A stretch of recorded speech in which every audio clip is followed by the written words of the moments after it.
సరే ఇటు చంద్రబాబు నాయుడు గారు సూపర్ సిక్స్ అని హామీలు ఇచ్చారు అంతకుముందు ఎలక్షన్స్ ఇప్పుడు ఆ హామీలు ఆ సూపర్ సిక్స్ ఏదైతే ఉందో అది కాస్త తలనొప్పిగా ఉంది, అది ఆయనకు తీర్చడానికి గుదిబండలా ఉందని చెప్పేసి అని అంటున్నారు సార్. ఈవెన్ ఆయన నిన్న మాట్లాడుతూ మీరు నాకు ఓట్లు వేశారు, నేను మీకు హామీలు ఇచ్చాను, కాకపోతే ఈ హామీలు నెరవేర్చడానికి ఖజానాలో డబ్బులు లేకుండా అయింది, మీరు ఆలోచించాలన్నట్టుగా ఆయన మాట్లాడారు. మరి అంటే హామీలు ఇచ్చే ముందు తెలీదా రాష్ట్రంలో ఖజానాలో డబ్బులు లేవని?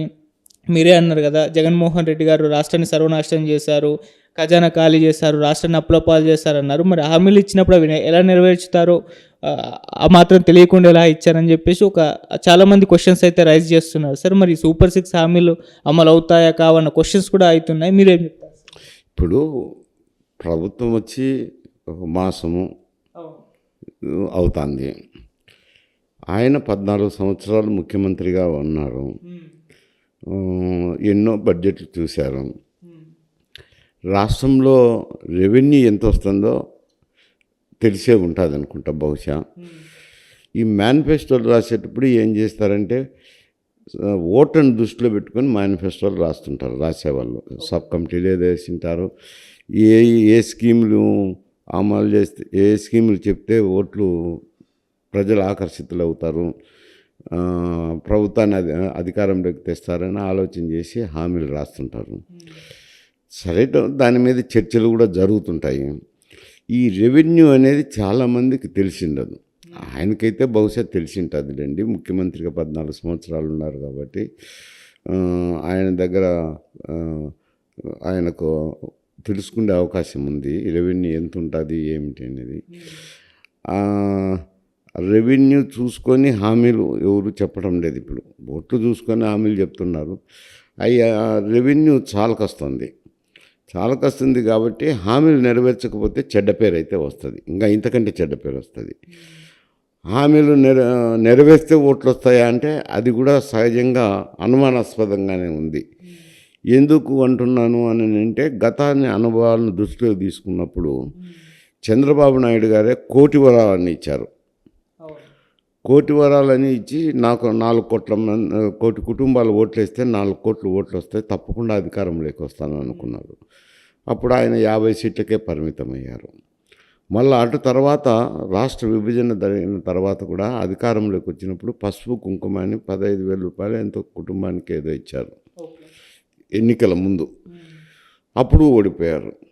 నిన్న జగన్మోహన్ రెడ్డి గారు కూడా వైఎస్ఆర్సీపీ మేనిఫెస్టో ప్రకటించిన తర్వాత నేను నవరత్నాలని ప్రకటించి నవరత్నాలన్నిటినీ అమలు చేశాను, నేనే గెలుస్తానని ధీమాగా ఉన్నారు. కానీ తుదకు ఓట్లు ఎంపిక చేసేసరికి ఆయన 11 సీట్లకే పరిమితం చేశారు నవరత్నాలు ఇంప్లిమెంట్ చేసిన. అంటే కేవలం సంక్షేమ కార్యక్రమాలే కాదు, అభివృద్ధి కూడా, రాష్ట్ర అభివృద్ధి కానీ రాష్ట్ర ఆర్థిక పరిస్థితి కానీ ఓవరాల్ పెర్ఫార్మెన్స్ ఆఫ్ పరిపాలన గురించి చూస్తున్నారు అనేది మన అనుభవంలోకి వచ్చినా కానీ ఎన్నికల సమయంలో హామీలు ఇవ్వక తప్పడం లేదు ఇప్పుడు మేనిఫెస్టోలో. కానీ ఒక ఎన్నికల్లో ఇచ్చిన హామీలు నెరవేర్చకపోతే ఫలానా మీకు అనర్హత కోల్పోవడమో అదో జరుగుతుందని అటువంటి చట్టం అయితే మనకు దేశంలో లేదు. ఇస్తున్నారు. హామీలు నెరవేర్చకపోతే మాత్రం ప్రజలు తీవ్రమైన ఆగ్రహం వస్తుంది. నెరవేర్స్తే ఓటు రూపంలో దాలుస్తుందంటే అది నమ్మకం లేదే. కానీ బ్యాలెన్స్ చేయాల్సిందే, తప్పదు. మాట ఇచ్చిన తర్వాత నెరవేర్చాల్సిన బాధ్యత అయితే ఉంటుంది.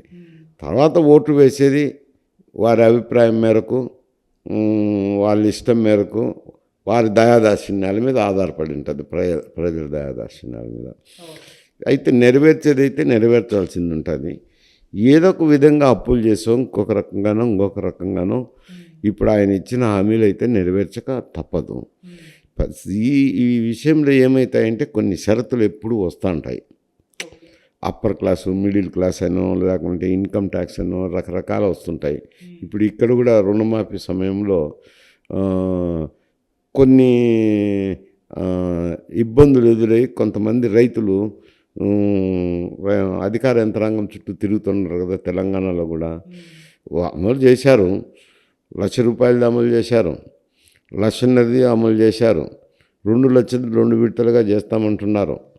ఏదో ఫైనాన్స్ సర్దుబాటు చేసుకొని ఉచిత బస్సు ప్రయాణం పెట్టారు. ఇవన్నీ పెడుతూనే ఉన్నారు. పెట్టినా కానీ కొందరికి రావటం లేదు వివిధ కారణాల వల్ల. ఏదో అప్పులు తీసుకొచ్చుకోవడంలోనో ఏయో ఉంటాయి కండిషన్స్ పెట్టి షరతులు పెట్టింటారు. ఆ షరతులకు లోబడి రాని వ్యక్తులకు రైతులకు రాదు. రానప్పుడు మాకు రాలేదు అనేది వస్తుంది. వచ్చిందని ప్రతిపక్షాలు తప్పకుండా ఇంత కార్యక్రమం చేసినాక ఇది ఇవ్వలేదులే, ఇది మనం వచ్చిన సహజంగా జరిగేదని ఎవరు అనుకోరు. దాన్ని భూతద్దం లేసి చూపిస్తూ అంటారు. అది సహజంగా జరిగేదే. అందువల్ల ఆయన హామీలు ఇచ్చినాడు కాబట్టి నెరవేర్చక తప్పదు. అప్పో సప్పో చేసి నెరవేర్చాల్సిందే. నెరవేరుస్తాడు కూడా అనుకుంటాను. ఆయన చూసుకోకుండా ఇచ్చినాడు, నెరవేరుస్తాడు. కాకపోతే ఇబ్బందులు ఉన్నాయని చెప్పుకోండొచ్చు. ఆ మాటను పట్టే ఈయన ఎగ్గొడతారు అనే దానికి లేదు. బ్యాలెటెంట్గా ఎవరు చేయరు. అంటే ఖజానా లేదు, జగన్ పైన నెపం వేసే ప్రయత్నం చేస్తున్నారు అన్నట్టుగా వాళ్ళు ప్రచారం చేస్తున్నారు. వీళ్ళు హామీలు ఇచ్చారు, అది నెరవేర్చుకోవాలనుకుంటున్నాం, కాకపోతే జగన్ ఖజానా ఏమి ఉంచలేదు, ఖాళీ చేసేసారు, ఆయన మీద నెపం వేసే ప్రయత్నం చేస్తున్నారు. వాస్తవమే కదా. ఎందుకంటే ఆయనకు వస్తున్న రెవెన్యూ కంటే కూడా ఆయన నవరత్నాలు ఇంప్లిమెంట్ చేసేదానికి ఆ రెవెన్యూ చాలక అప్పులు చేశారు. అప్పులు దాదాపు 6 లక్షలు 7 లక్షల కోట్లు చేశారని ఈ వైట్ పేపర్లో ప్రకటించినారు. దానికి ఇప్పుడు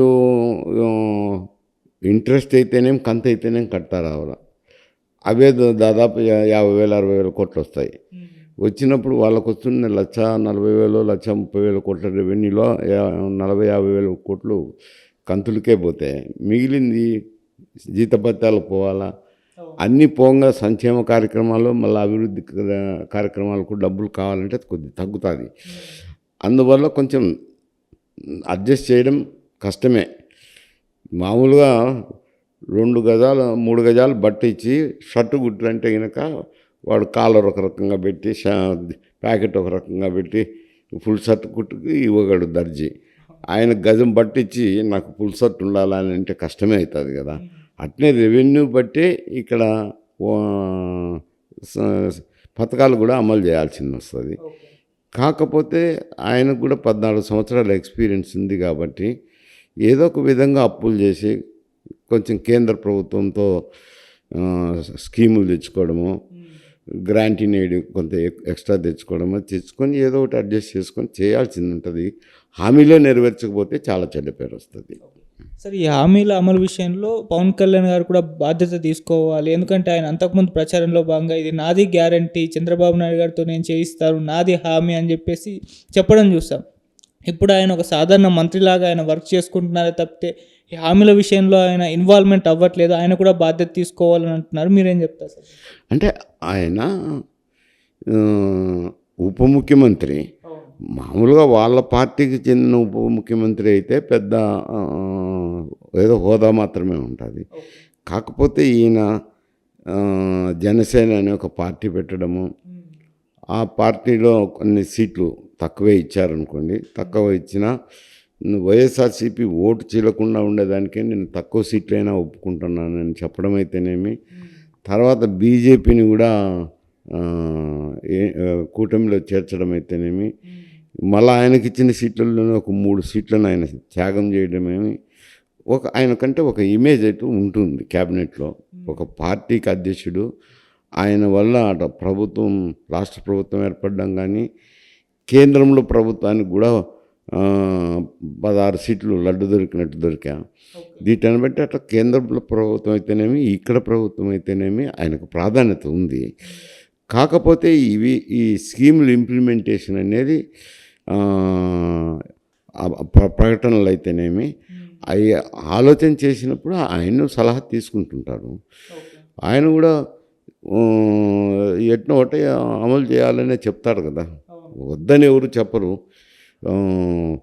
అవి ఆలోచన చేసేటప్పుడు దాంట్లో గురించి ఇద్దరు కూర్చోవచ్చు. బహుశా ఆ ప్రాధాన్యతను ఇస్తున్నారు ముఖ్యమంత్రి చంద్రబాబు నాయుడు గారు కూడా జనసేన నాయకుడు పవన్ కళ్యాణ్కి, ఒక మంత్రిగానే కాదు